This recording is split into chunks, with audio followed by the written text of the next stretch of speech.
It's funny, I was walking, we took a walk around the neighborhood and we saw. All right. I'm sorry, fine. Go ahead. Okay.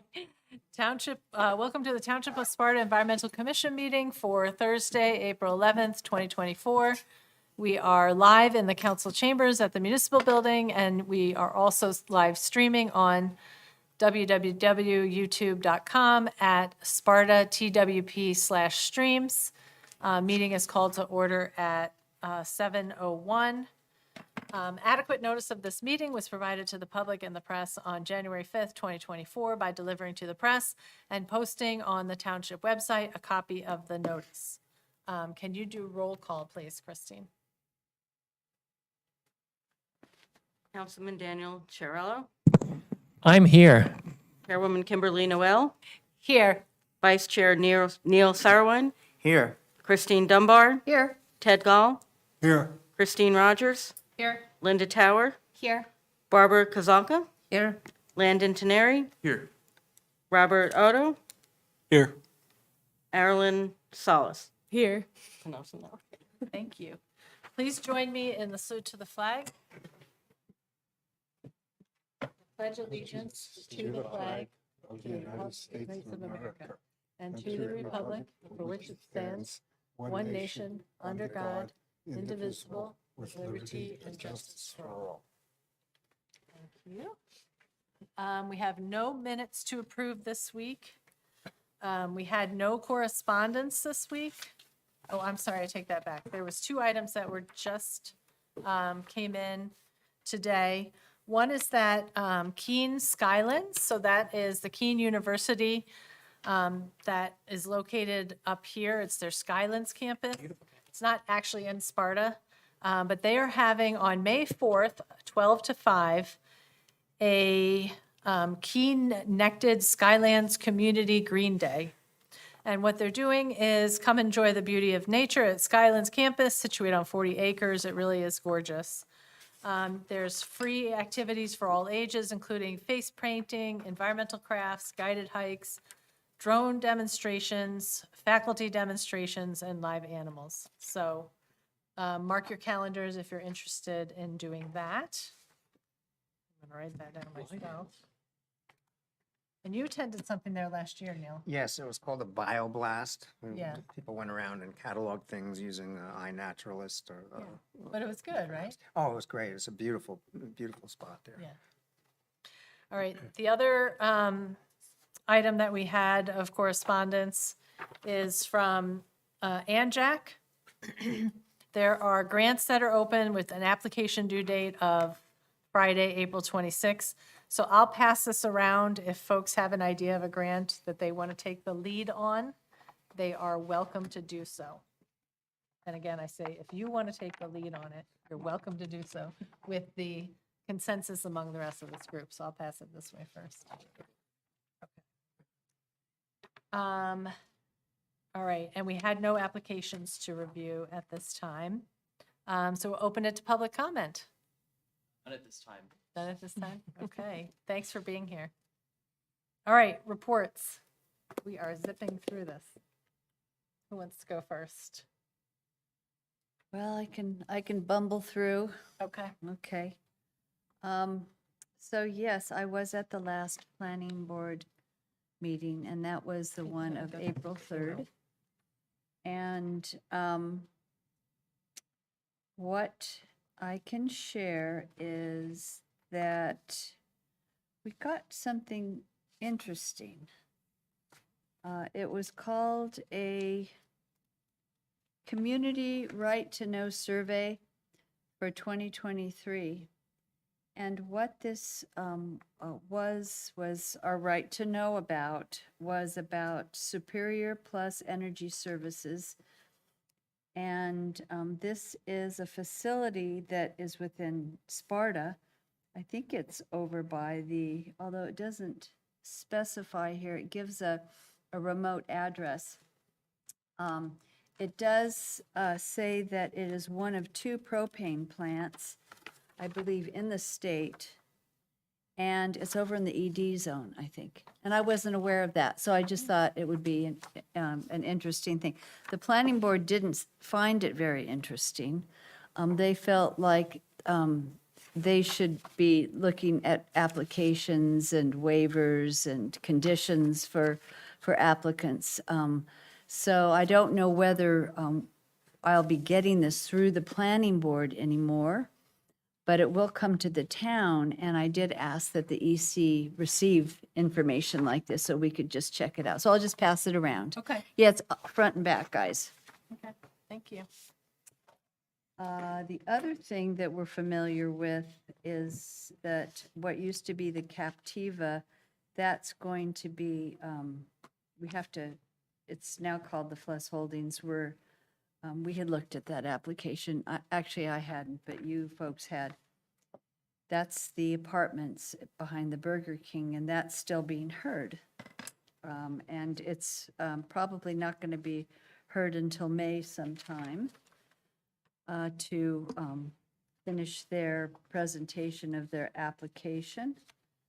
And the other thing that we did in the past that this is kind of neat is we reviewed, do you remember the Titan Gymnastics over there? Well, what our current ordinances had said is that in order for them to use that facility, they needed to have more parking. Right. So that was changed so that they don't have to have any more impermeable surface. So that's cool. And so their application has been approved. Okay. So that's kind of neat. And let's see.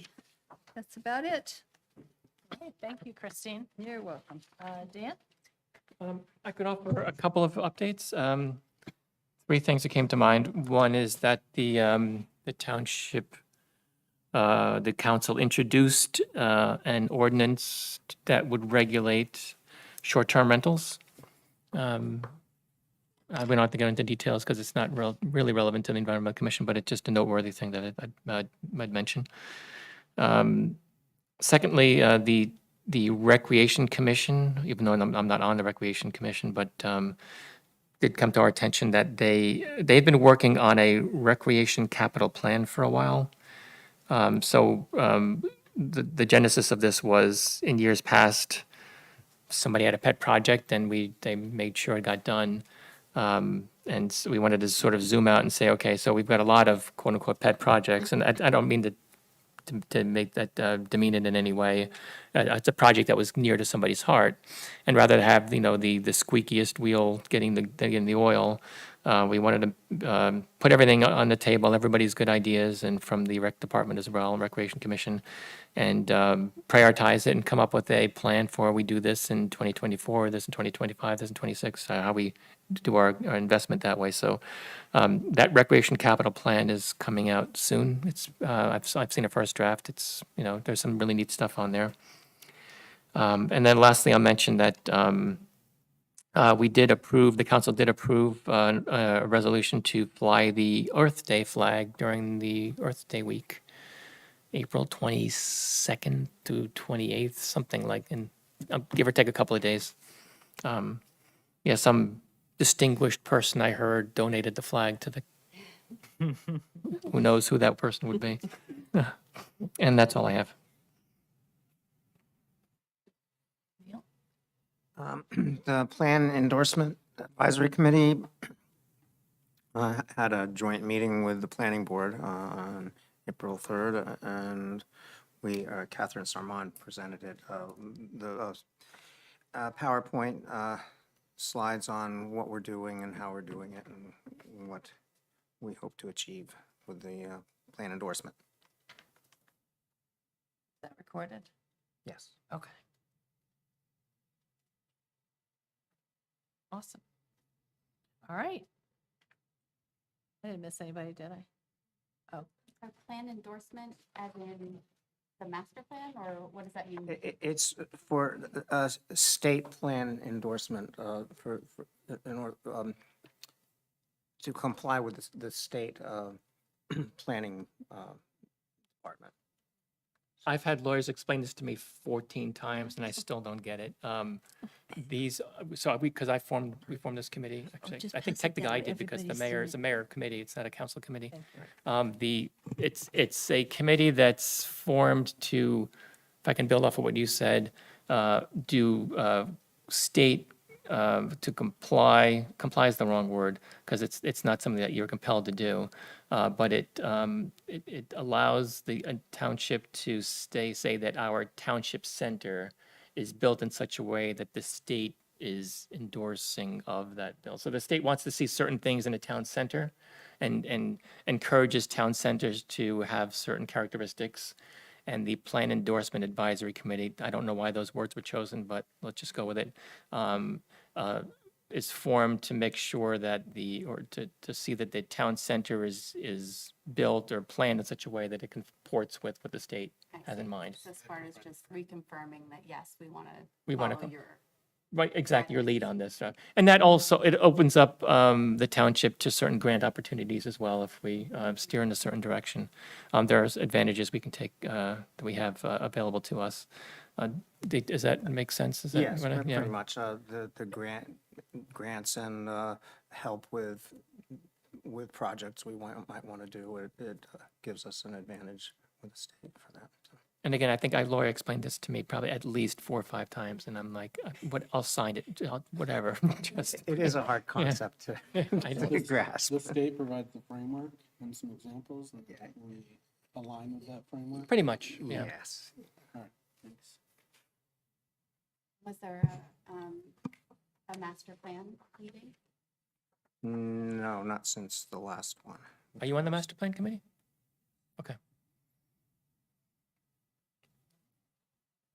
All right, unfinished business. So open space planning has gotten very active. So since the last time that we've met, we had an additional meeting with the Land Conservancy of New Jersey, who's helping us with this.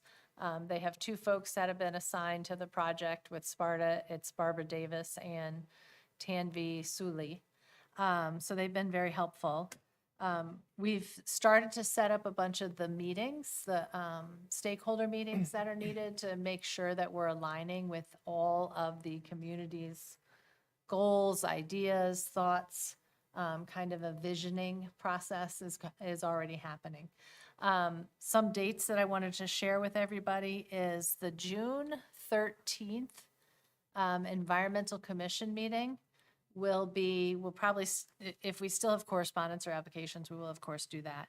But most of that meeting will be devoted to hearing from the public, other stakeholders, other community members about the goals and the process and explaining what the open space plan is, et cetera. So we will definitely come to that meeting with some ideas about our thoughts on different aspects of the open space plan, but it's also going to be the opportunity to hear from anybody and everybody that wants to attend that meeting. So the formal invitation has not gone out yet, but just mark your calendars for that one. What was the date? June 13th, it's during the regular scheduled meeting. Okay. Yeah. And then some additional meetings have been set up with various folks in the community, such as the Recreation Department. We've reached out or started to reach out to some folks at Lake Mohawk Country Club, various folks at SCUMA and Trails folks, whole bunch of people. So those individual meetings are also starting.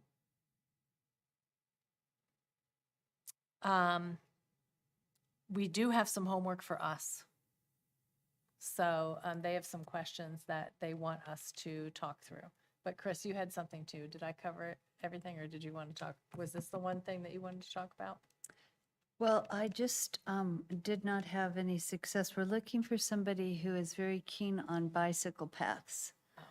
And I think I have a vision in my mind who that might be. But we have Landon, who is our trail resource, I think. So that's really important. And of course, bicycling can be done on trails. But if you know of anybody who, has a vision of where they would like to see a bicycle path, it would be good to know that person and make sure they're included. You? Okay. All right, great. Well, you're included in the tour that's coming up. I just thought about the Gears and Grinds business. Oh. They might be good people to speak to because I'm sure they have a big bicycle community. Yes. That's right. I'm sorry, and what is this? What is this? What's this for? Like, what's the context? I missed the beginning. Maybe I missed We're reaching out to various stakeholders for, for the open space and recreation. oh, it's part of the open space. Yeah, Okay, yeah, this is all under the open space planning topic here. okay. Yeah. Thanks. Okay. So our homework, our discussion items, there's a series of, I don't know how many questions, it looks like 10 questions that, I don't think we have to answer them all tonight, but let's start the discussion and then we'll, maybe we have to take it home as homework for all of us. We'll see.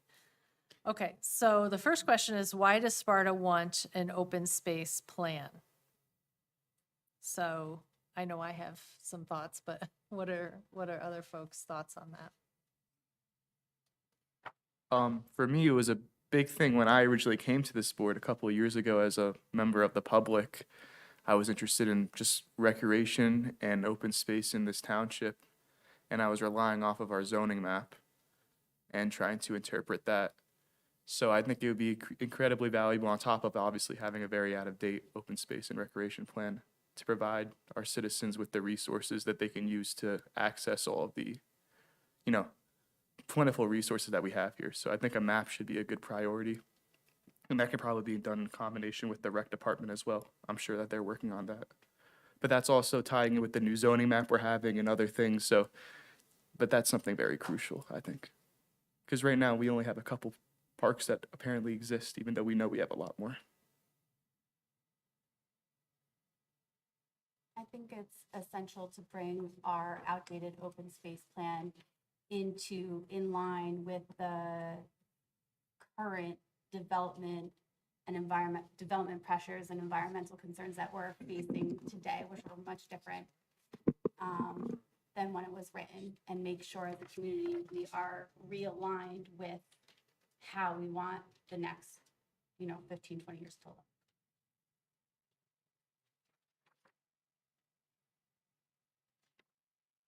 Any other thoughts, questions, comments? I guess I would add that I think we really need this update as to establish the vision for the township going forward, but also to prioritize what parcels are in need of either restoration or permanent preservation, and to help really align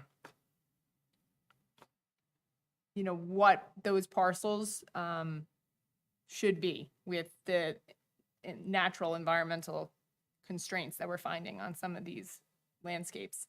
So Sparta Township owns a number of parcels. Which ones should be prioritized for permanent preservation or restoration? I have a completely different take on this because I had asked for an open space plan update years ago, and my concern was, again, completely different in this conversation. We collect taxes in our municipality. The lion's share go to the school district. Part of it goes to the next largest share goes to the county, actually. The third largest share goes to the township. It's the municipality itself. So we actually pay more in property taxes to the county than we do to that we keep ourselves. The library board has a piece of it. The fifth piece is open space tax. And the other four parts of our tax have a budget. And so when we collect tax, we publish exactly what we're going to spend that money on. In fact, we're going to introduce a budget. We introduced one on Tuesday at the council for this year. Except for open space. Open space is just a bucket of money. We collect about $320,000 a year with no budget or plan to spend it.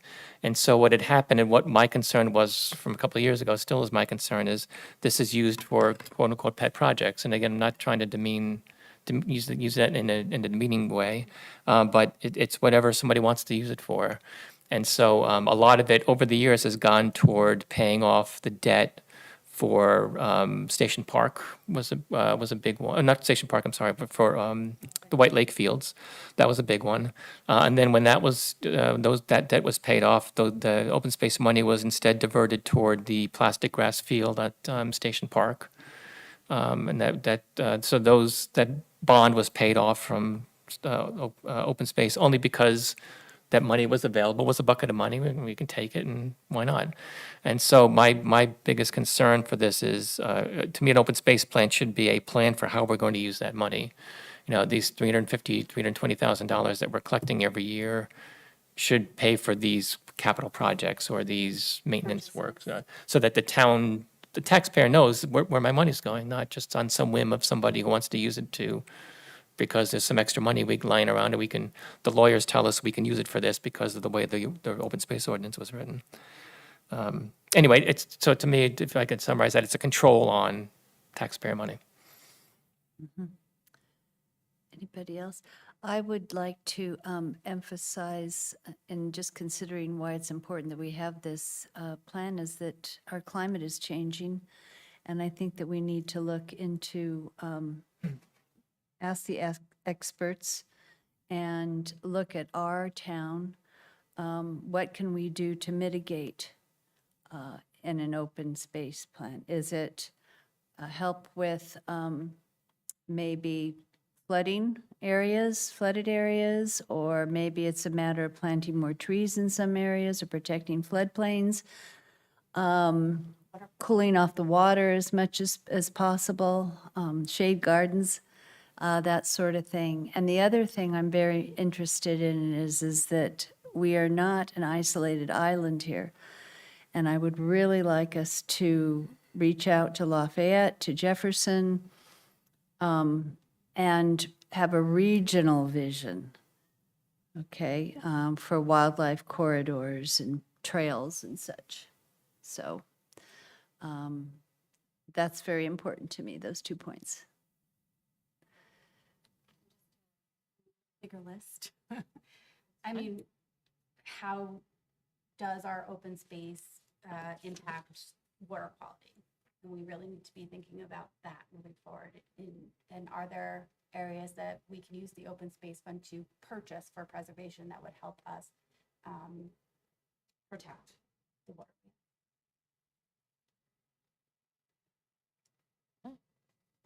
Can I just add one thing? Because now Dan mentioned the open space fund.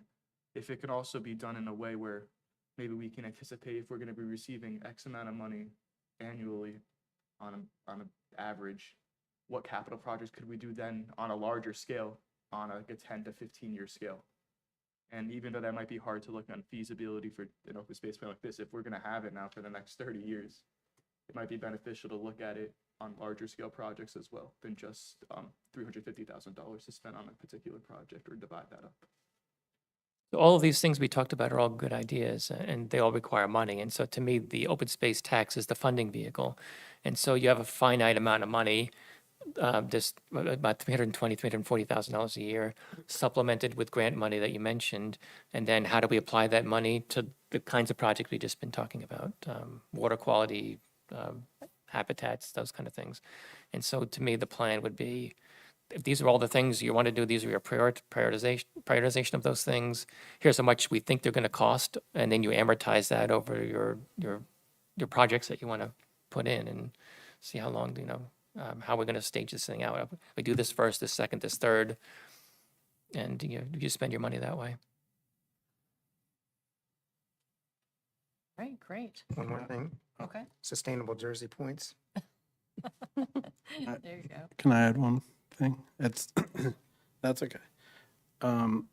Yeah, I mean, I think we don't know what we don't know. So until we kind of see what Sparta has and kind of do an inventory and assess the lands that we have, and then maybe make connections across our man-made boundaries, it may be that grant opportunities don't just add to, but we're not asking for money because we don't know what opportunities might reside within these resources that we have or that we could purchase. So I think an important thing is just to do like that inventory and assessment of what we have and what we might be able to acquire, and then come up with a plan that we may find, oh, this is great for this project. We can apply, get grant money, and it turns into this whole big sustainable thing, or habitat for an organism that is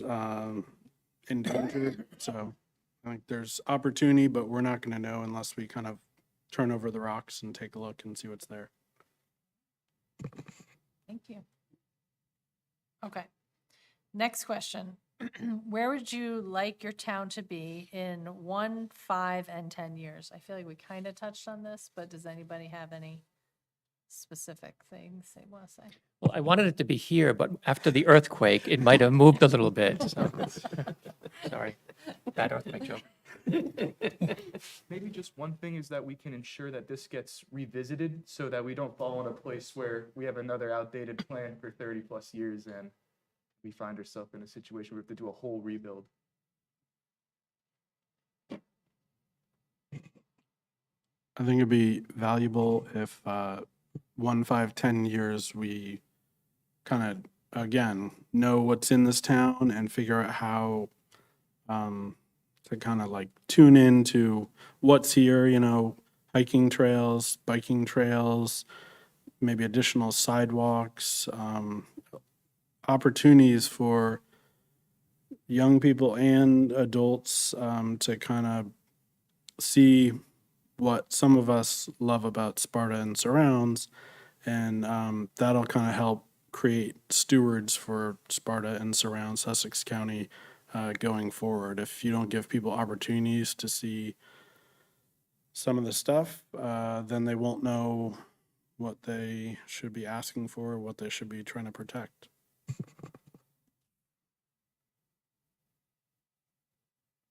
Okay. Next one. What key accomplishments have occurred in Sparta? And I would assume this would be open, environmentally based. or I just think it's kind of a any? general question. Okay. I think it could be there. You guys got we got the bronze standard for sustainable Jersey. Dan, this is a good question for you. What key accomplishment? I've been trying to I like, know. that last mayor, our body's going. I'm trying to think of like key environmental accomplishments. Or open, these are open space accomplishments, right? I think it's general. How about the Um, vision of the responsible development? Oh, that's not a township, that's not a The township achievement, did yeah. do that, yeah. But I would, I mean, you'd list the White Lake Fields as, that was a significant addition to our collection of recreational opportunities that we have. Environment or open space really. Oh, we also last year we put in the trailhead for Oh, the yeah. Glen We forgot about that. Yonkers Park. We put. That was a recreation open space opportunity. We've expanded this board. I don't know if that would count. Yeah. There you go. Got an Earth Day flag, I heard. We got an Earth Day flag. Some really cool guy donated an Earth Day flag, I heard. Our first Earth Day event last year. Yeah. Okay.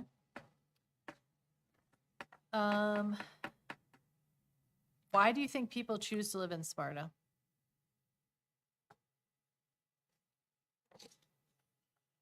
Because of its rural character.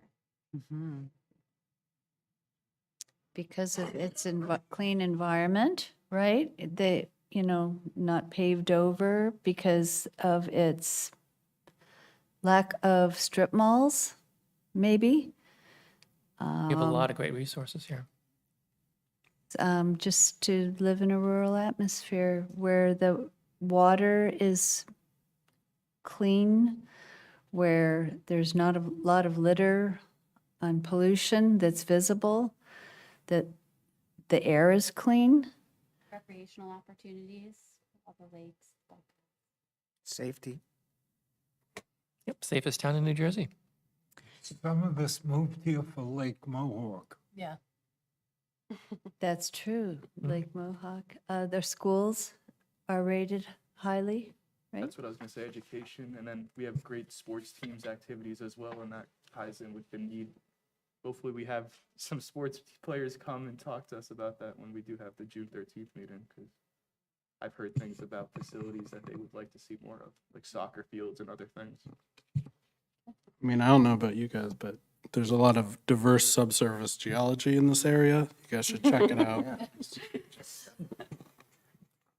We have the best summer concert series in the state, or one of That's them. true. Yeah, we are the, becoming the Montclair of Sussex County, right? Yeah. That's what somebody referred to us as.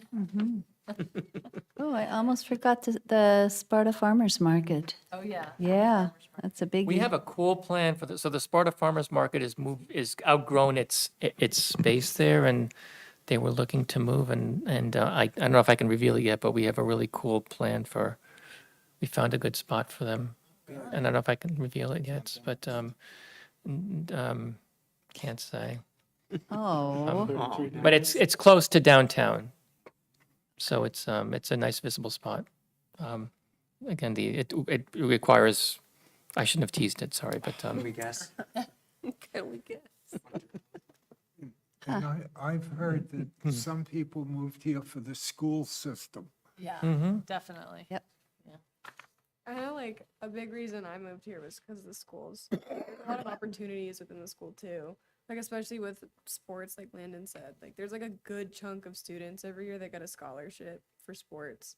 So it's, like, nice that we get, like, a nice kind of boost for that, too. All right. The only township in the county with an orchestra. Is that true? Wow. We have Yeah, an the school orchestra? orchestra. Oh, a school orchestra, yeah. That's, that's Yeah, cool. we have, like, the no other town I don't think schools have a school orchestra? no, they have bands, but not orchestra. Really? Embarrassing. That's amazing. I mean, I wouldn't swear to it, but I'm pretty sure. All right. What resources are in town? I think we've covered that. I got a million of them. Sorry. What? You missed a dad joke. Oh, okay. It was more of a band joke. I said, we don't want to toot our own horn. So what resources are in the town? Lake Mohawk, All the lakes. all the mountains, all the forests, The Glen. the Glen. Sparta Mountain Wildlife. yeah, that we'll be Refuge. looking at just shortly. We have, that's the unique thing is that I don't think any other township has 5 headwaters for 5 different watersheds anywhere in our state. Diversity of dragonflies too in here. Oh, Match. oh, really? I did not know that. Yeah.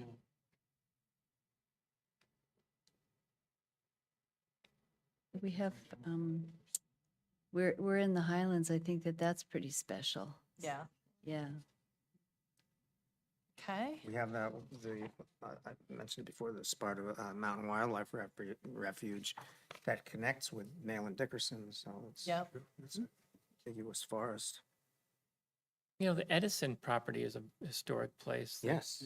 I was just talking about, I just came from the Historical Society. They had an open house today, and I'd looked into, I talked with people from the state who own, because the state owns the property, and they found somebody to talk to.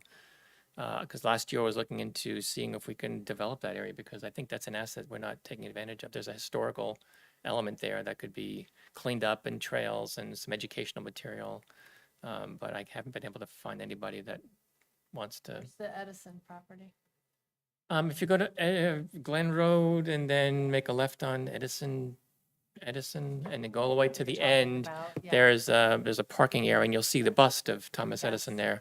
And if you go back in there, that's where all of his work is, the mine was, and the forges and stuff. Huge, absolutely huge complex there. And 100 years ago, to fuel all the forges there, that whole Sparta Mountain was chopped down and used for fuel there. So it was bare. That's why all those trees there is 100 years old, because that's when they were all chopped down. But the whole area's got a lot of history of all the buildings that were there Yeah. in support of his mine and his iron forges. I did not even know all that was back there. It's interesting. It's completely undeveloped. It's really an opportunity that's waiting for somebody to come along and clean it up. Some of the buildings had been moved down to become houses in Ogdensburg. Oh, really? Main Street, yeah. Oh, That's interesting.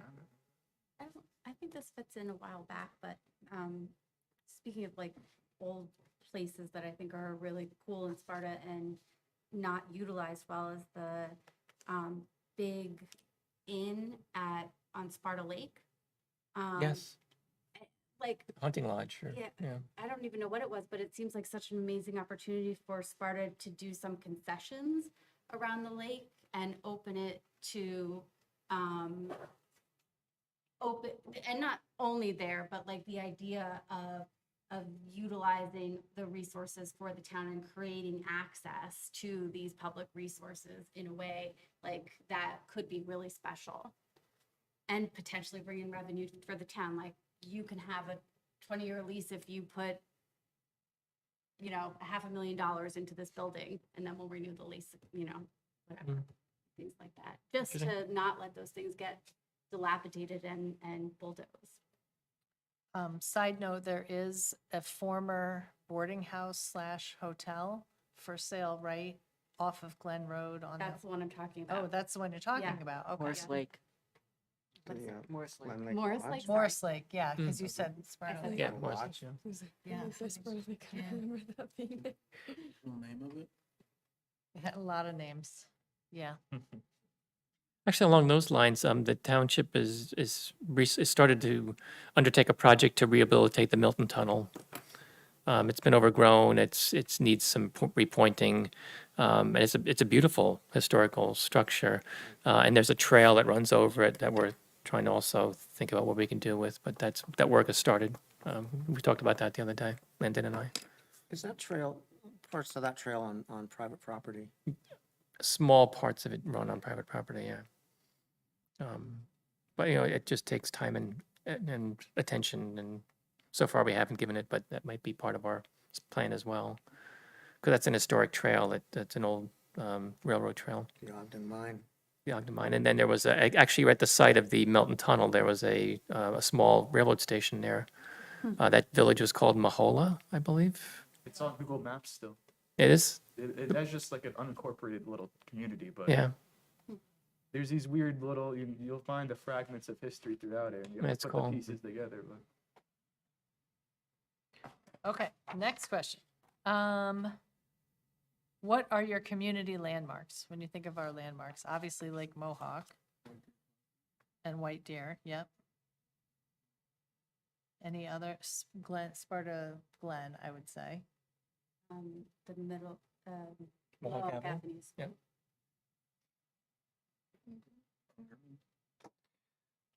Ungerman used to be a pond.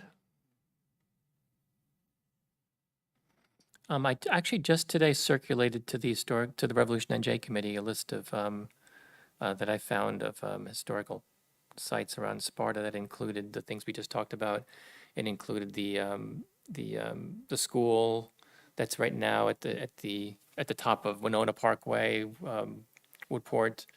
It's not a school anymore. It's like Remax or something like that. It's some mortgage, I know. but it used to be a women's boarding school. Yes. It's Realty Executive. Yeah, exactly. Yeah. The one with the big columns? Yes, with the That columns, was yep. Seminary or no? Yeah, it was a boarding school for a women's boarding school for a while. The Presbyterian Church is on that list. There's the mill over here, right down by Station Road, is on that list of historical properties. Vankirk. The Van Kirk. And the Edison mine is also. Yep. Okay, next question. What makes Sparta unique? See we- above. Huh? I didn't hear you. Did you say? See above. Yeah, Yep. exactly. Think. Anything we haven't mentioned that anybody can think of? I think, Rob, you mentioned our geological history is incredible up here. I think I heard it deemed as a rainforest of geology at once. That was one term I've heard. So it's something that we should really maximize, in my opinion. Yeah, and that's a good opportunity to kind of tie in the surrounding, because we have all of our anthropogenic boundaries, but really it's the geology and the subsurface and the biology all around us that doesn't really know where one town ends. And so Okay. Why did the town's residents support an open space trust, and do they now?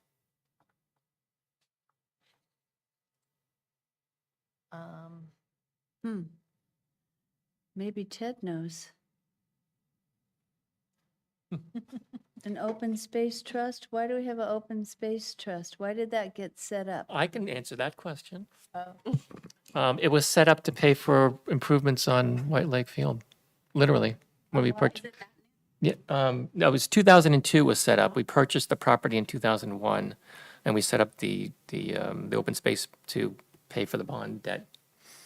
That's why it was originally set up. And almost all the money that we collected under the open space fund went toward the bond debt for White Lake, the complex. Did Sparta used to own like White Lake and and Camp Sacagawea?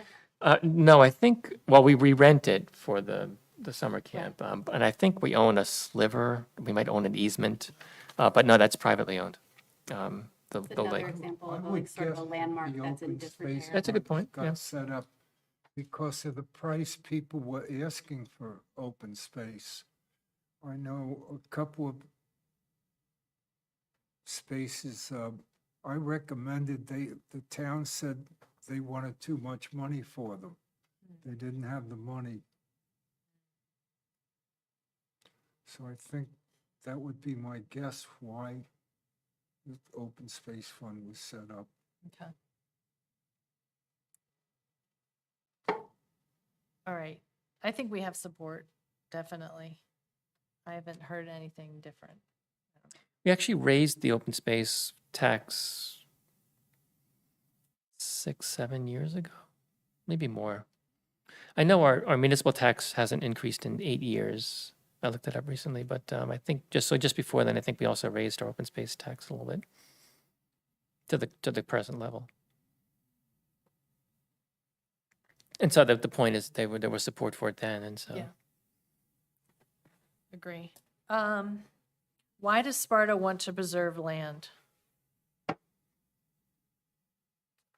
I'm running out of paper. Maybe it's not necessarily a want, it's, we want to preserve specific parts of our township that have not previously been maybe township owned in some capacity, so that's, when we revise this, we look at, our 5 watersheds, some of our other resources. Crucial to, maybe create some new parcels or new purchases, because there are new needs that need to be filled that previously, and when the original open space plan was created, were not seen. Oh, thanks, Christine.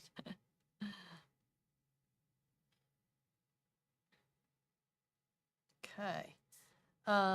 2 more questions. What do you see as your needs for preserving land? I don't know if that, again, how this fits in, but like the new development pressures that we're facing with warehouses and whatnot, like, are we looking at our open space through the right lens? Like, and what do we as a community really want for that space that then we can, move to with our planning board ordinances or master plan? I think if we don't have an open space plan, we won't have open space. So we have to kind of make a decision today to kind of look around and say, yeah, we want to save these areas, and this is why. Make our argument for it. There's obviously public support for it. I think there's going to be more support if we can outline, like, this is what that $320,000 or $350,000 is going towards. It's an opportunity to engage the public. And yeah, if we don't do it, then development will just happen around us, and then we'll look around here, and some of us might say, this isn't the Sparta that I moved to, and we might move on somewhere else. So. I think I mentioned this already, but sort of the idea of creating a framework for the town to move forward with these purchases, because I don't feel like there's the confidence to say, like you were mentioning, we're going to use this money for this purchase. Like, everything is kind of is wearing a new path when it comes to open space. So I think this will be really important for that. Yeah, I'm concerned without controls about how we're using that money, it just becomes free money for somebody to use. Like with, and I objected when the money was used for the Freedom the plastic grass field at Station Park because Sparta owned Station Park before the Open Space Act was adopted. And so why would we use open space money to improve land that we already owned to build a field on top of with a field that was already there? I didn't believe it comported with the ordinance, but I was overruled. But anyway, the point is that a plan would provide controls about how we use that money. And again, we had a lot of great ideas. Everything we just mentioned has a cost, and you look at it, you create a schedule and a 5-10 year plan, and this is why we want to spend this money. Preserving things and all the stuff we just talked about. Yeah, I definitely would like to see dedicated funding and perhaps an ordinance that, really seals that in the future. I've looked at open space plans we've had in the past, and they have laid out a vision pretty well. And then the vision was ignored totally. And so I think we need to be very careful. We're spending a lot of time, money, energy right now. And of course, things change in the future, 10 years, who's going to be here? But we have to, I think, look towards the future and make sure that we put in place guardrails in terms of where we're going, tracks where we're going, and accountability for that, so that it doesn't happen again that good visions are completely ignored in terms of setting aside open space, which has happened. Yeah. It sounds like what Dan said is that an argument was made that probably made sense but was overruled. So I think, again, the guardrails or having at least a framework that can be updated, best practices, pull in, from neighboring communities or successful open space plans, and at least build on that. If we don't have anything, then anyone can argue and say, yeah, I want this $350,000 for this, and here's why. And I think a plastic grass field is perfectly acceptable. But if we say, no, this is what, anyway. So yeah, I agree. We should specify, and then we should revise, and it doesn't have to be perfect. It can be good, and then we can keep refining. And this will also make the project priorities for the open space. So that way, we can follow up with those projects versus just talking about them and go nowhere with them. And I think it's about having project priorities to look forward to secure grant funds to keep the process moving so that it's a plan that doesn't sit on the shelf, Yes. but that's an active plan that can continue to be updated and adjusted as the needs of the town change over time. Yeah. And new potential projects could come in that we might not have seen at this time and other things. And that was what I was kind of interested, if we could have that in the framework of a way that if someone did have a project that they were interested in, that they could at least have it be brought to the attention of a priority from the public. If it's maybe getting a certain amount of signatures from the, people of Sparta Township or something in that regard, because I'm sure many of our public have good ideas, and maybe in 20 years, there's going to be new ideas that we might not have. And it's not that easy to get to this process, right? Get $20,000 to get a grant, recreate the whole master plan. So Isn't it in the municipal land use law that we have to revisit the open space plan every 5 years. 5 years? Okay. So maybe like a guardrail would be that it needs to be a public meeting every 5 years to look at the open space plan or something tied into that number. at least make sure we do that every 5 years, because we haven't been following that. Or now we finally are, but. I think it's just been kind of rubber stamped every 5 years. It just wasn't done. I called that out in the current plan. Have you seen the current plan? Yes. It's not a plan, it's just, it's an inventory of land that happened because we hadn't updated it in the 5 years and, but yeah. All right, last question. How are existing recreational needs for the residents met? We have a lot of great parks. Yep. Fields.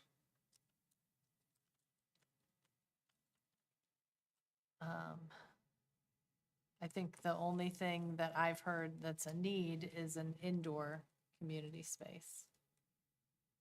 We're working on it. I think we have a good basis right now, but our population is growing in this township. And there's also people that are coming from out of township to use our resources as well, you know, in the county. So maybe in 10, 15 years, when we look at this, we're gonna have to look for more fields. You know, we just expanded this White Lakes field. How long is that gonna be suitable for until we might need to do another expansion? Until we have more sports players and different sports teams of different age groups, all happening at the same time on one weekend. So I think that's something we should really look into and get the input of those stakeholders in the school district. Actually, one thing we're looking into along those lines is a cricket field. Because right now our cricket team was playing in the middle of a baseball field and they carved out the cricket patch, the pitch right in the middle of the field. And a lot of baseball people were not happy with that. So we reversed course. We're trying to find, and I think we found a good alternative, but in the end, cricket requires a lot of space and it's hard to find a lot of space because a lot of space costs a lot of money. I think we've gotten a solution in mind, but the point is it's a growing sport and very few towns in New Jersey have dedicated places for cricket players to play. We might be one of the only ones in this area, actually. I think we need to also look at our aging population. And I think that also our businesses. And if we had a nice boardwalk path that went through the center of our town center and wound around towards Station Park, I think that that is a form of recreation for a different age group. That, and if you want to keep people here, you know, and not have them move to Florida or elsewhere, you know, they want to be able to get out and shop and, you know, in a nice environment, a safe environment, not necessarily along the sidewalks that we have going down Main Street. But if we could have something, I don't know, has anybody ever been to Boulder, Colorado, where they have, they have a winding path through their library, and it's just lovely. But it gathers people of all ages, and it's I think it's a helpful, very helpful to businesses, restaurants, little shops, and I think that's a feature we should look at really for our town. Are you buttering me up with that? Because that's been my pet thing for a while. I don't know if we talked about that before, have we? Well, when we went on our little tour, that was one of the things I suggested, and we took a lot of pictures of the area coming down from where the boardwalk park is, and through that area behind the band shell and all of that. And there's a lot of property that's behind Main Street there before you get over towards the 15 area. And they were very interested and they took a lot of pictures of that. Who was they? They is the Land Conservancy of New Jersey. Ally and Tanvi came up and Interesting. and we went up to the Edison area. We took pictures. That was very interesting to them, just so they could get a little familiar with that. I think Tanvi is actually leaving and Ally is taking over. These are fellows, young people fellows that, you know, help Barbara. So This was part of the open space subcommittee, right? Subcommittee, The yeah. tour that you're talking about. subcommittee, right? Yeah, it wasn't really a formal tour. They were coming up to just take pictures. Because I've been talking about that same thing for a while, trying to get a Wallkill River linear park that goes along the Wallkill, just as you described, goes all the way to the middle school. And we broke it out into 4 phases as our implementation plan, and we wanted to start with phase 4 first, which would be to connect Station Park to the middle school.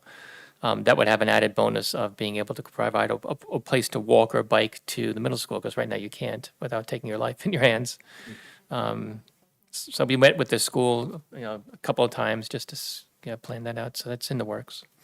At least that piece of it, and then we'll connect the other ones as we can. I'm glad that somebody else was taking interest in that because that's been it's been my pet project for a while. Oh, yeah. If that's in the works, I'm sorry. If that's in the works, we need to make sure that the Land Conservancy of New Jersey is aware of it and knows Well, what it, the phases are and that type of thing, so it can be. Yeah, I'd because be happy to share what I have. In the works is a loose term because as I mentioned before, we have a capital, recreation capital plan that's got a lot of things on it. That's one of just many things on here. There's a lot of people have a lot of needs and we only have a nickel to spend, right? And so and it's not just about the money, it's also about the time. Because when you have our engineers and our township administration going in different, there is only so much capacity they'd have to do projects, and so we're mindful of all those things, and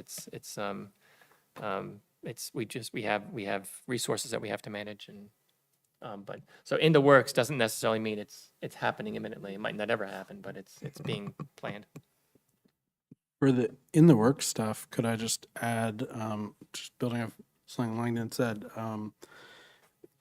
for LMCC, there's a capital projects and it's vaguely, oh, these are 10 to 15 would be nice to do things. And that list, having a list is good. I think having the list be public is better. And then having the list be public and be voted on by the public so that it can be prioritized would be really good because then we can start kind of stepping on the gas on some of these projects and moving them along versus just like, this is gonna be awesome when we do it. Cause it sounds like we have a pretty good feel on the monies that we have potentially on hand every year.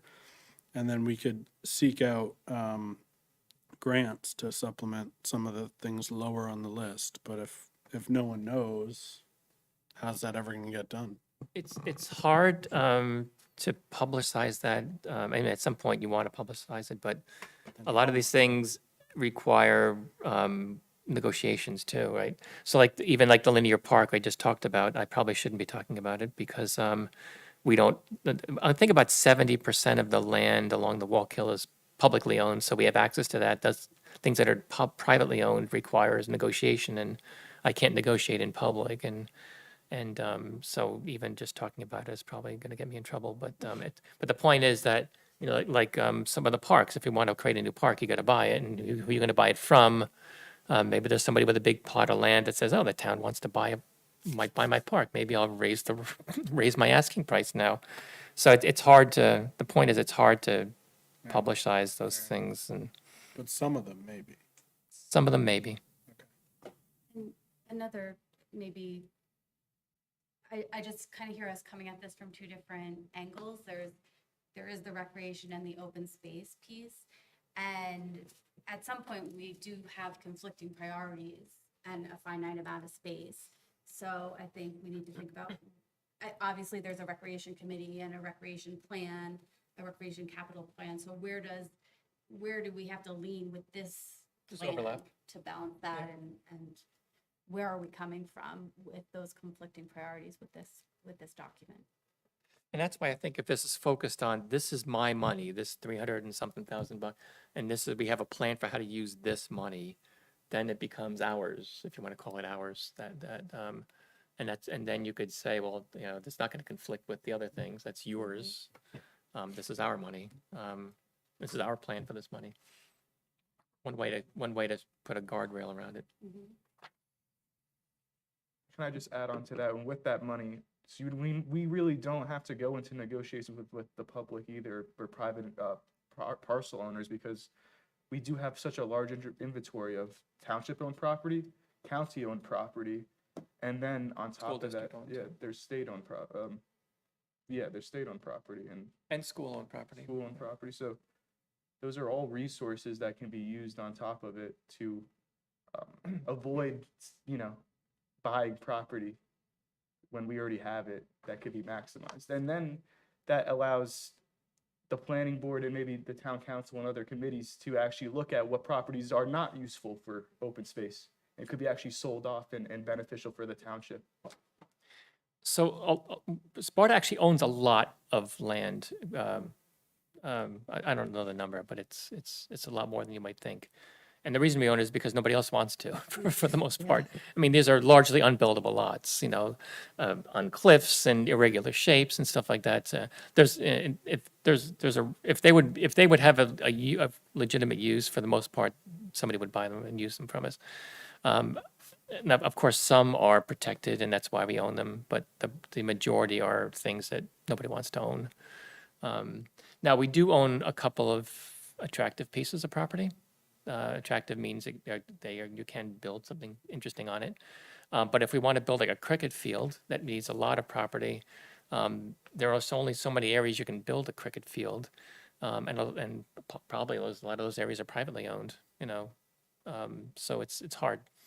As far as purchasing property from. I'm not saying we're building a cricket field. As far as purchasing property from a member of the public or private property, I spent a lot of time with the Ridge and Valley Land Trust, and I work for them. If we use Greenacre money to make a purchase like that, then there are guardrails where they say we can only pay fair market value. Yep. And so that does put it, now that's not to say some town couldn't come, you couldn't find like an external donor or something who really wanted to make it happen. That wouldn't change that equation, but that state funding does require fair market value, so it takes a little bit of that out of. I personally think it lets you talk about it more freely and like identify pieces of land that there might be a willing partner on, there might be a willing seller. Yep, that's a good point. All right. Anything else on open space planning? And again, this doesn't have to, if you think of something tomorrow, over the weekend, taking a walk, a hike this next week, we can still add it. Okay. Next one, road salt testing. You want us to look at the map? Oh, no, not for the road salt testing. That's just kind of general information about our 5 watersheds, and we don't even have to do that this evening. Okay. I can bring it back, Okay. Some other time. But I just wanted to thank Christine Casco for uploading our 10-point part of the inventory for our winter road salt, Sustainable New Jersey. So we have the 10 points uploaded, and I'm working on the additional 5 points. We only can really have the 15 points towards this. So in doing that, we are going to need to be able to publicize what we've done, so that the whole community can see this. And I did send a snapshot of all of the sites in Sparta that we've been taking readings from, so we can use that. And then we spoke about, I think last time we said we should probably have some sort of a table of like measurements from the sites.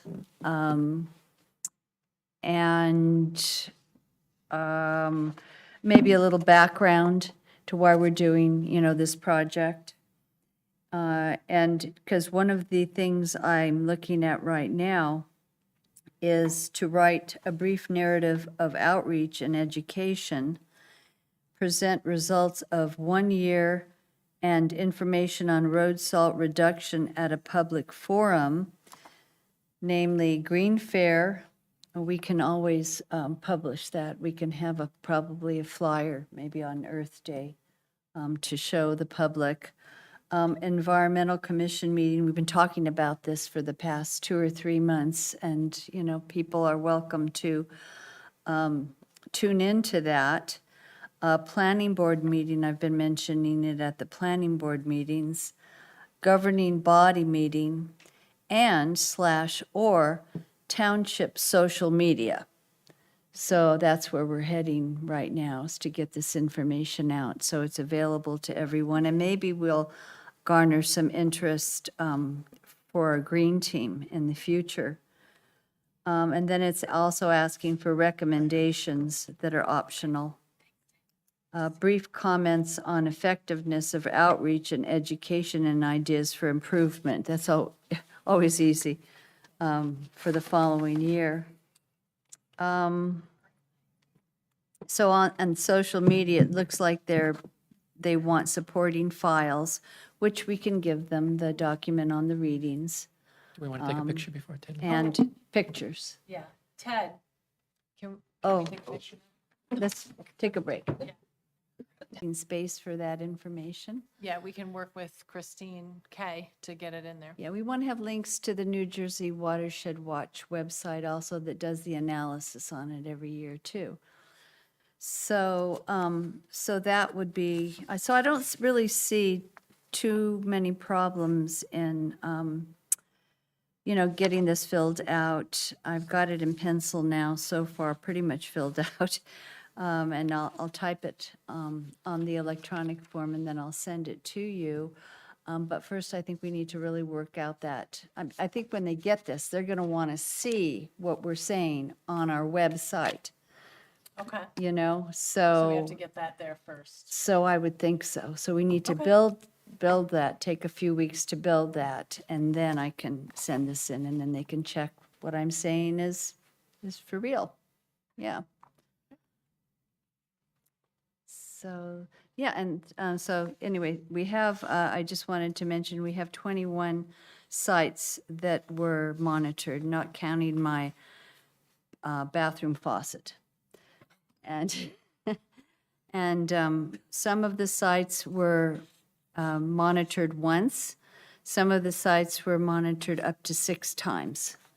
And if you have strips left, you can still monitor with your strips to get a couple readings in. That's still valuable information because they'll correlate that with the weather and the situation there, and they'll have that baseline data. So please do that, but do it soon. And if you still have strips left over, you can put them in your refrigerator in a dark envelope and hope that they're still good next December Okay. when we could start up again. Thank you. Thank you. So All do we right. have to Oh, prepare, sorry, do we have to prepare any kind of like summary letter, anything like a paragraph for that or no? Yes. So we're gonna So put I can do that. I can do it. Like I can take like all of the data from the websites and I can prepare some kind of summary of the findings and all of that, and we'll see. Okay, yeah, we'd like to do a press release. Have you ever Yeah. done that? Okay, great, yeah. Okay. And if we had a grid, that'd be awesome. Yeah, sounds Okay. good. Thanks, Thank Barbara. you. All right, Sparta Glen Arbor Day event.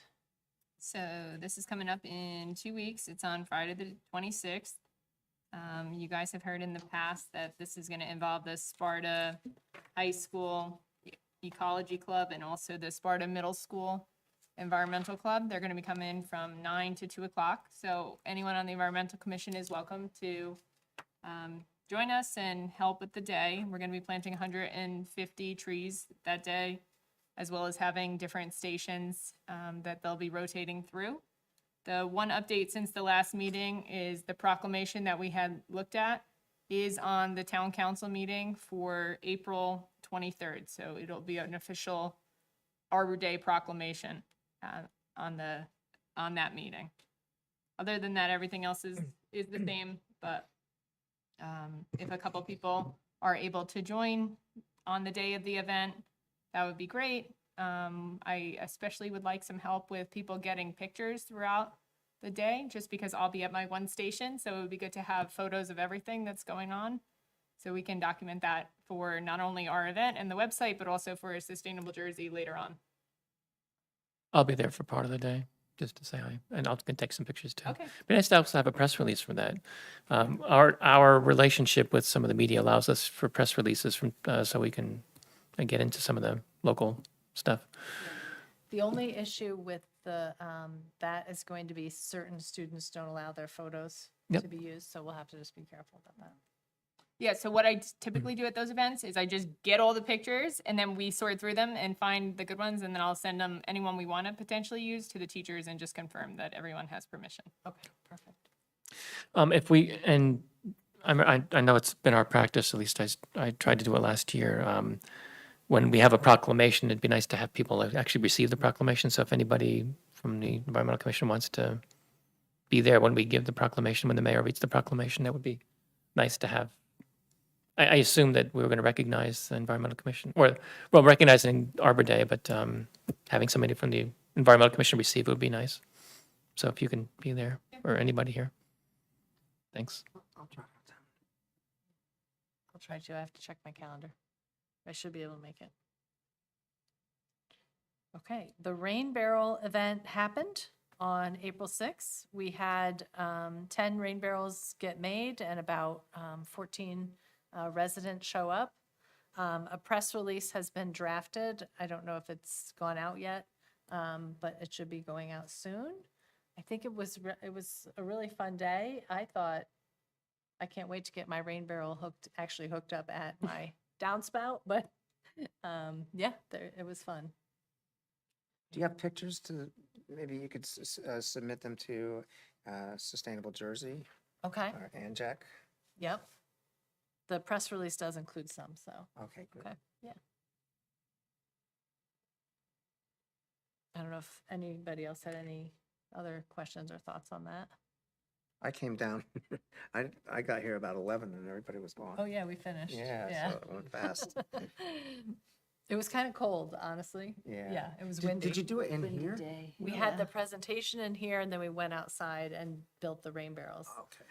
But it went pretty quickly and then folks kind of like, my hands are cold, like, let's go. So, but yeah, it was fun.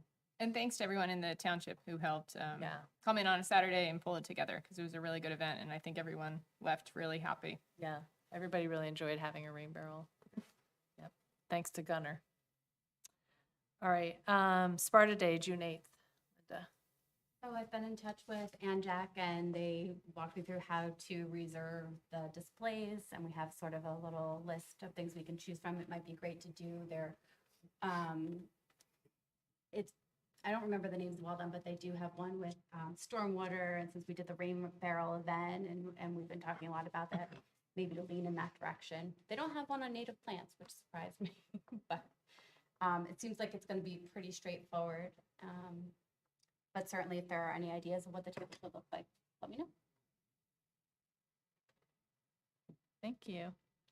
And last time we talked about the municipal tree replacement ordinance.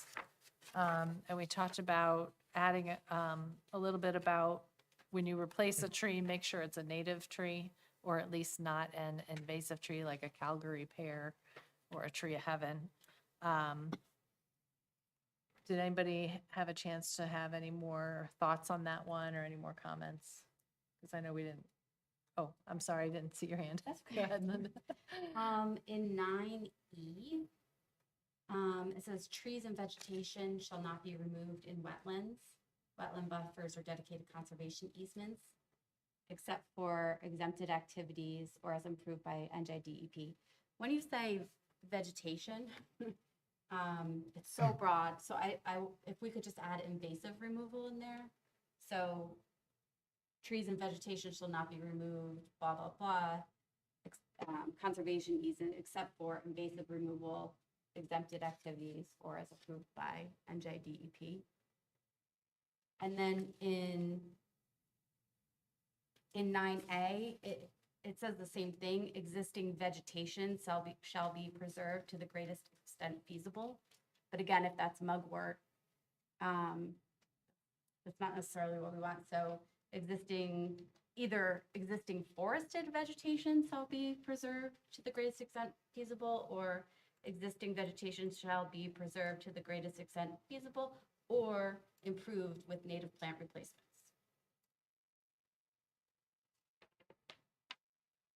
Can I ask, is this a state mandated ordinance or state suggested ordinance?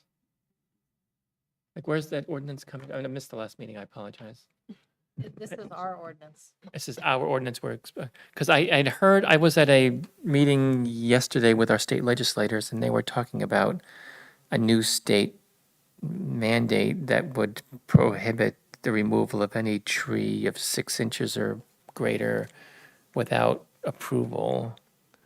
And so this is not it. And I don't know where that came from, but they were, Ours is 4 inches or above. Yeah, 4-inch caliber. It says at the point of measurement, which I think the standard is diameter breast height.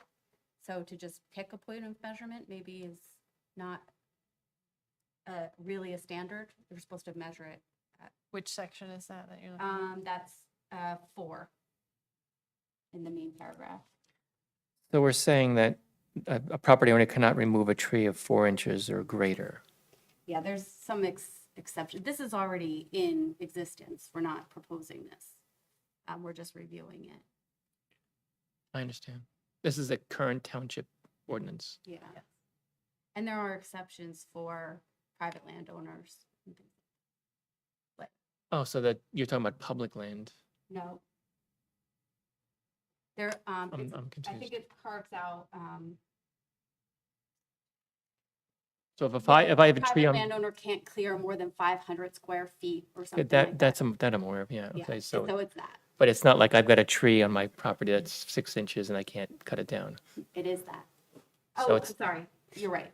It's only if it's 500 square feet. Right, but it's not a single Right. tree. But if it's development, You can't clear, I mean, I understand you can't clear cut your land, right? Okay, that makes sense, yeah, and for like an emerald ash, I mean, an ash tree, does that, makes an exception for dead or diseased or Okay. dying trees.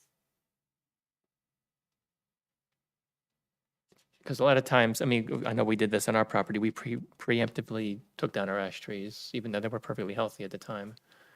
So I guess that would be exempt as well. Okay. But you're not aware of an ordinance or something coming through the state that says that, It's a sustainable Jersey action. I don't know whether they have a model ordinance or not. I'm not sure where this came from, but it Okay. is. yeah, there was a colorful discussion of this at yesterday's meeting with the LD 24 state representatives about some pending legislation that would prohibit anybody from cutting down a tree of 6 inches or larger without a permit. I didn't know where it came from, but it's not this. No, this is our ordinance that we were reviewing. And I don't remember seeing anything to Anjac either, so I don't know where that came from. Okay, thanks.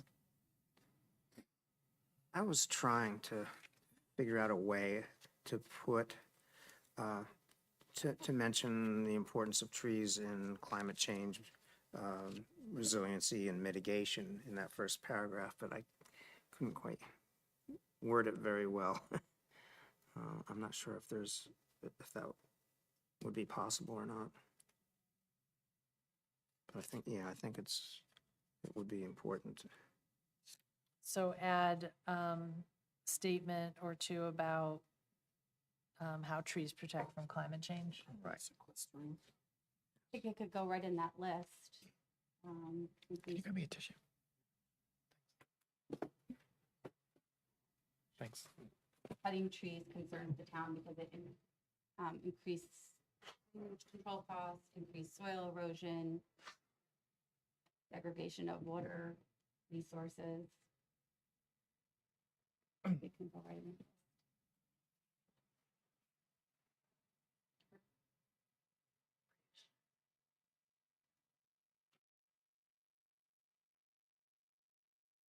Or we could add a 2 and then renumber everything if you thought that would make sense.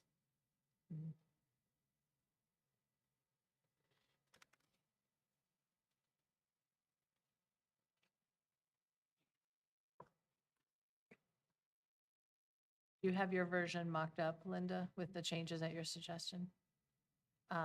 Because I think it still has to go through the rest of the process, right? So if we recommend changes to this, then it has to go, I think, back through town council, right? And Well, changes to an ordinance. this body can't pass any ordinance, only the Right, so I council think it can. has to go back through. So the we'll get process. marked up. Yeah, I mean, Okay. you could submit it as a recommendation. right, And That's then the we would thought. hear it and mark it up and then vote yes or no. okay. It could say decreases climate resilience in that list. Increased drainage control cost, decreases climate resilience. increased soil erosion, blah, blah. That makes sense, yeah. Climate change resilience, yes. Yeah. Yeah.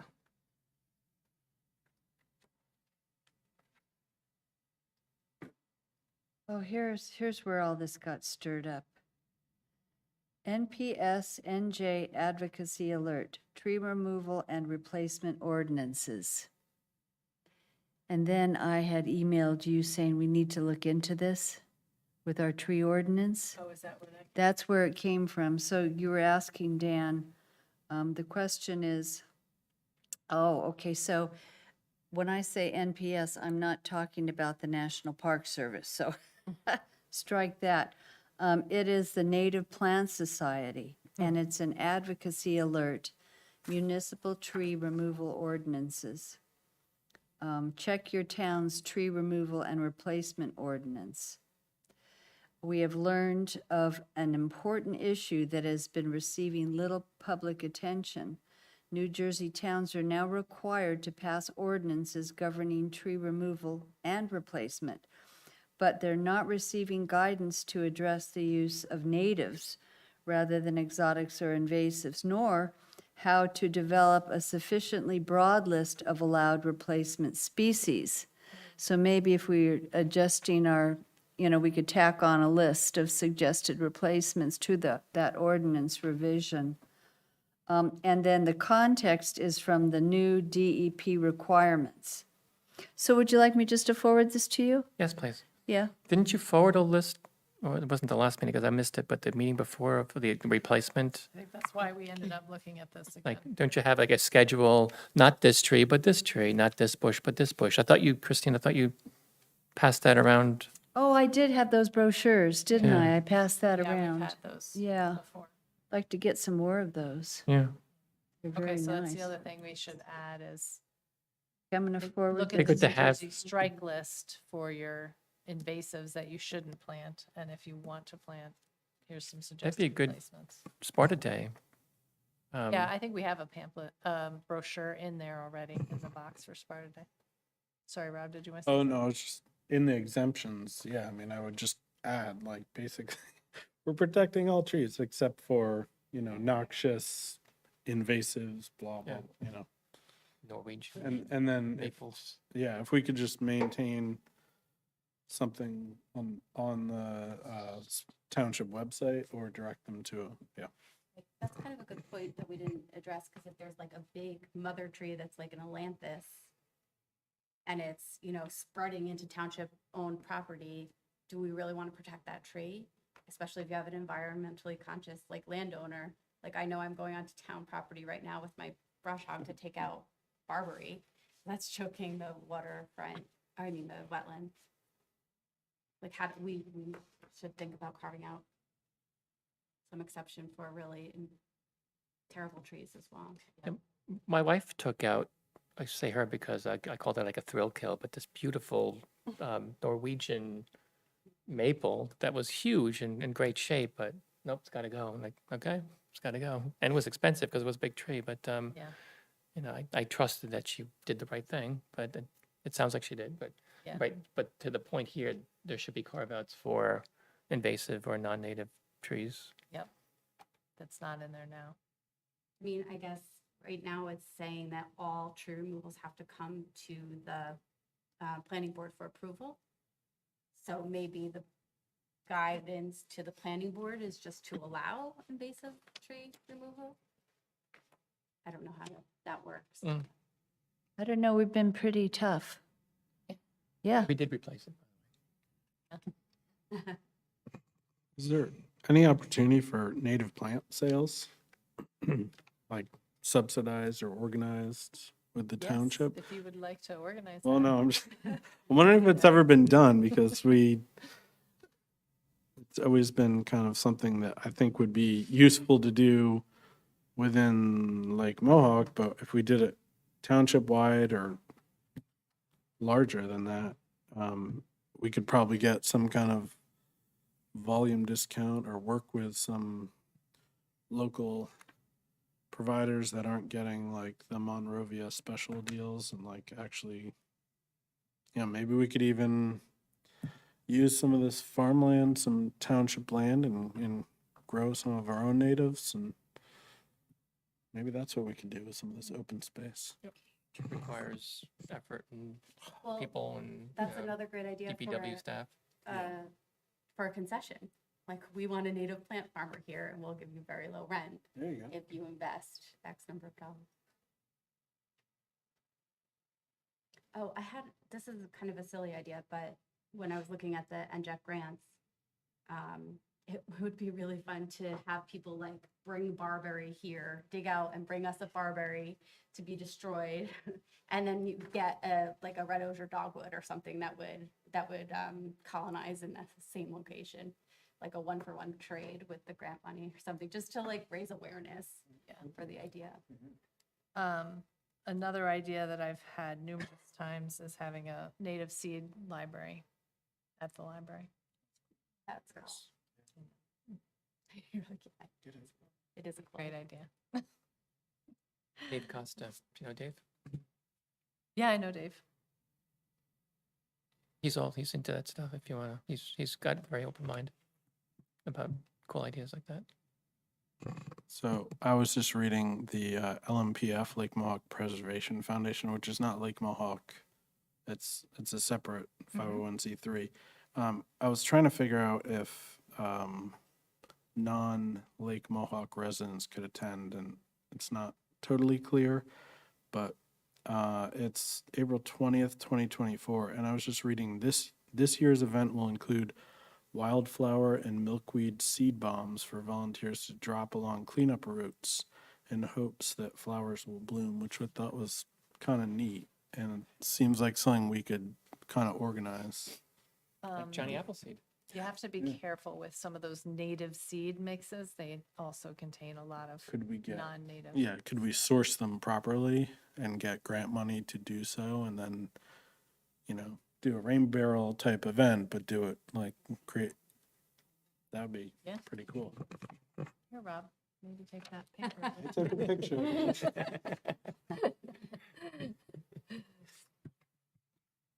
All right. Is your copy mocked up, Linda? Yeah, A little bit? Okay. but I don't know if it's readable. Can I like send it Yeah. to you? Yeah, that'd be great. Thank you so much. All right, sorry, I don't want to cut people off. Are we done with that topic? Okay, any new business? I sent an email to you and Christine about a Sustainable Jersey scholarship that's available for Yes. juniors and seniors in college, yeah, Yep. not only juniors and seniors. If there's a way Sustainable we Jersey Scholarship. we could publicize that somehow. Schools or On our website. put it on the website, the township website. I'm gonna be a sophomore, so just. Oh, Just well, missed it. well, maybe you don't want to publicize it. So you can get it. We have John, and we have this young lady here. Yeah. Any other new business? All right. Do you want a table looking at the map, or do you want to go look No, at the let's map look at now? it. Okay, let's go, guys. Time to wake up.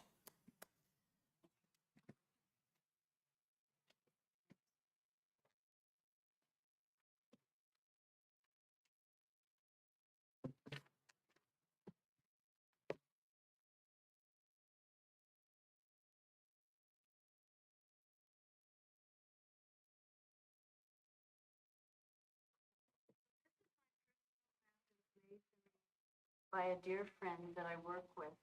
And I just thought it would be really fun for us to locate where we live and then figure out what watershed we're in using this colored map here. Oh, fun. Okay, so, yeah, so here's some markers for everyone.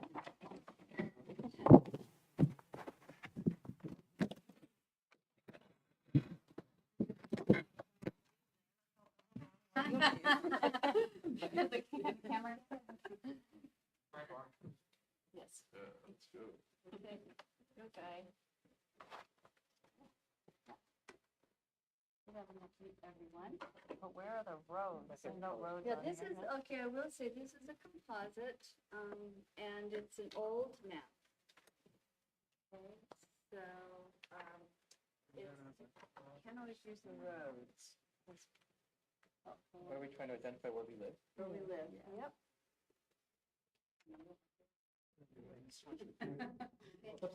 So after have you located where you live? Okay, so find the watershed that you live in. Oh, is this Glen Road? Ah, this is Glen Road. Okay, that's why I was so confused. Okay, let's switch.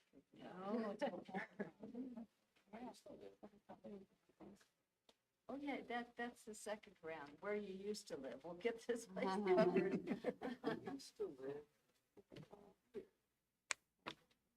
Oh, wow. Oh, yes. Oh, yeah. Okay, here's the town point in Morris County. I think I live right around here, next to Rob. It's the orange and the, Yeah, number orange and the mountains. Yeah, no, yes, yeah. There's no 15. Is there a 15? Oh, no, it's before 15. Yeah, that's 15 there. Yeah, little blue one.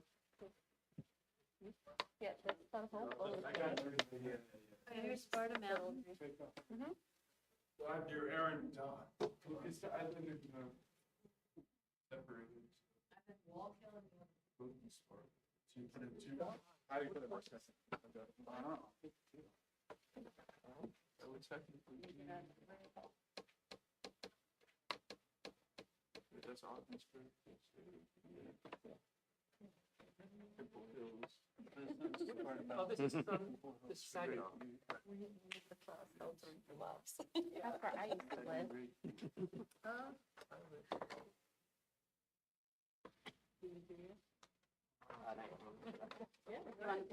Yeah. We're not published. Yeah. That's one and that's separate. Or is Yeah, it- I think this is all Mocktail. So now I'm going to try to find and interpret where the watersheds actually are. In Paulsville, I'm not the, my father's name. Walter. So, Bye. right Bye, at the Dan. good part. All right, And then yes, you're in the Bronxville, but I actually, right at we thought this one was gonna come. so I'm That like makes about sense. 30 feet into the wall hill. Yeah, because I'm right on the. And then this one must be. So, the way that I try to envision this is, yeah, so we're first talk about the Wallkill, which is the biggest, right? It's like, what is it, 45 or 40% of our surface drains into the Wallkill, which goes north and into the Hudson River. So this was a meadow and then it was dammed up, but all of that drainage comes down this way, but also meets with, I guess, this drainage this way, You're really all just. okay? And then it goes Wallkill north, sort of a little bit east, up that way. I know everybody says that this is the head of the Wallkill River, but the river by me is called the Wallkill River. All right, so we'll give you credit for that. No, too. I mean, We'll I'm give just it- saying. yeah, No, exactly.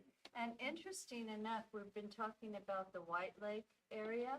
So White Lake is Wallkill. But if you go to this side of White Lake, it's all Pollenskill.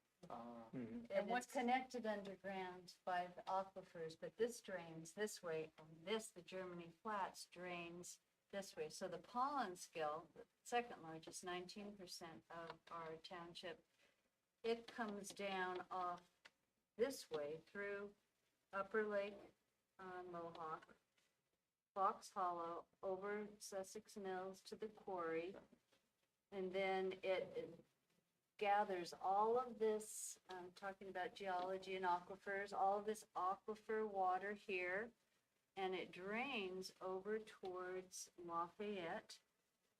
Okay, and then it meets with hyperhumans. This is gonna be the biggest freshwater restoration project the state of New Jersey has ever had. Oh, cool. Yeah, right here eventually.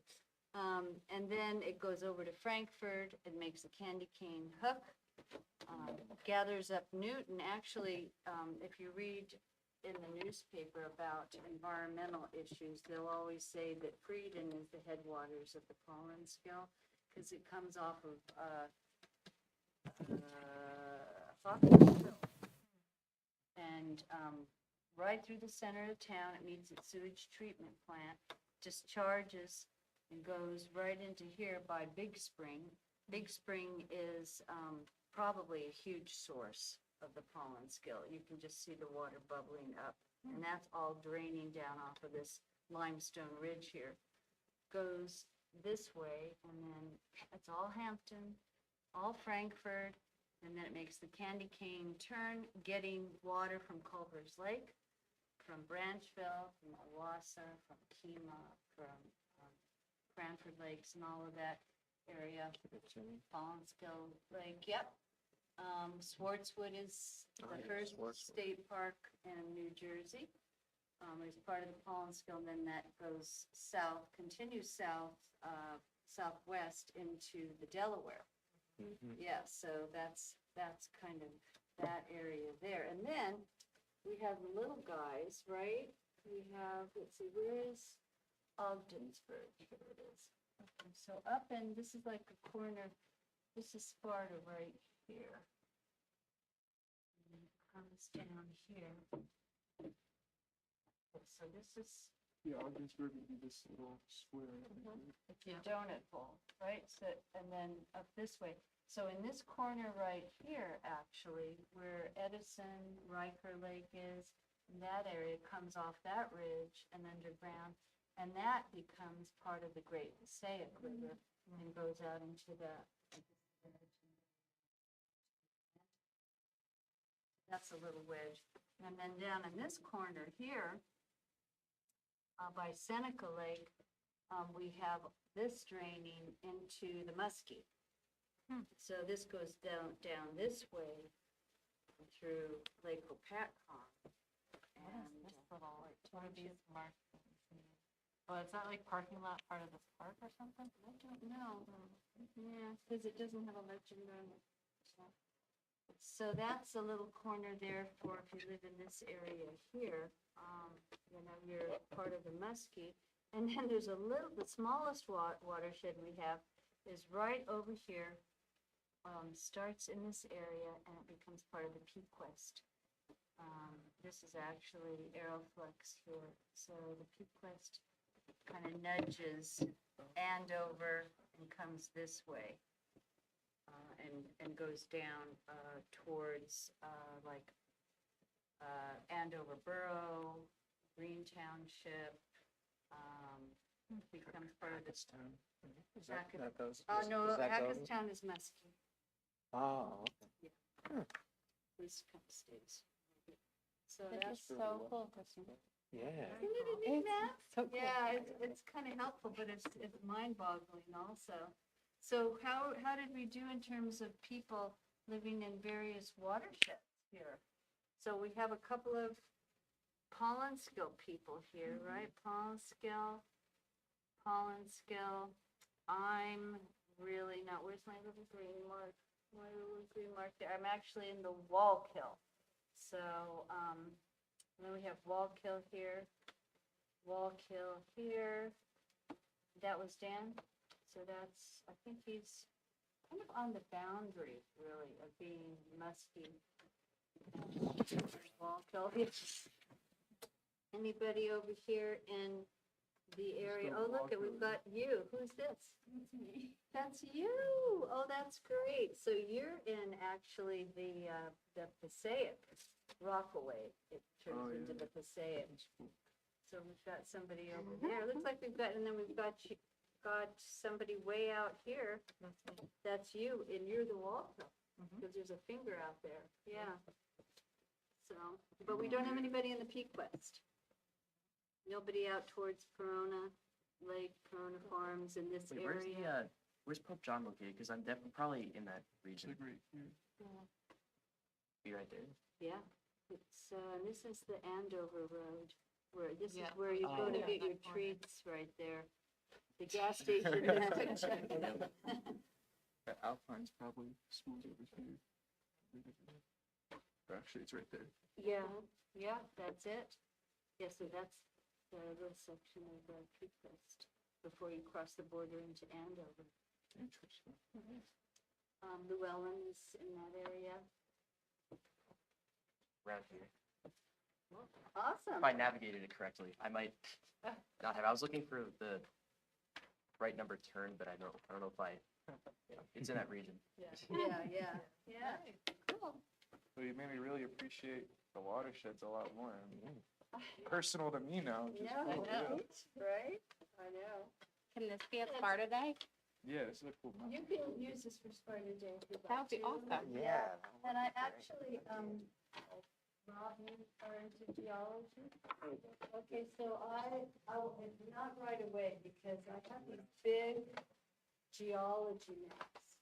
And what they do is they show you the underlying rock, and the aquifers, and they also show you the advance of the glaciers through time. And you can figure out the depth of the unconfined aquifer that stores our water, and where the dolomite, is underneath, that isn't such a good aquifer, because it's crystalline. That's no filtration. Thanks for bringing that. Yeah, thanks for doing that. Thank you for participating, you're very good students. Quick learners. We all know our way around a map. I am.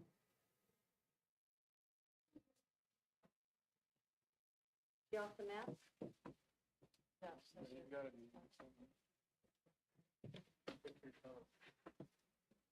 Yes, let's see where you live. Oh, good.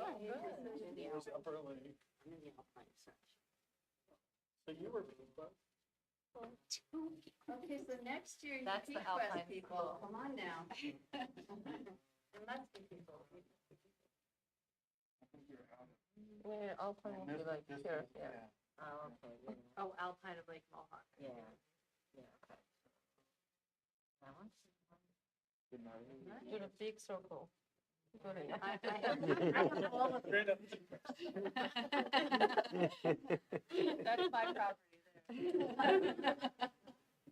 Hands off. Where are you? Oh, you're very cool. I'm like around here. Oh, okay. Yeah. Yeah, so that's, that's probably There's like 3 of them. draining into the Pequest, which comes out this next to these lakes. Yeah. All different tribes. That's a cute idea. All righty. Thanks for sharing. Oh, you're welcome. What fun, right? Ask me what watershed. Yeah. What watershed? The big pot. Yes. Oh, watershed's easy compared to trying to explain to people what a food shed is. Yeah.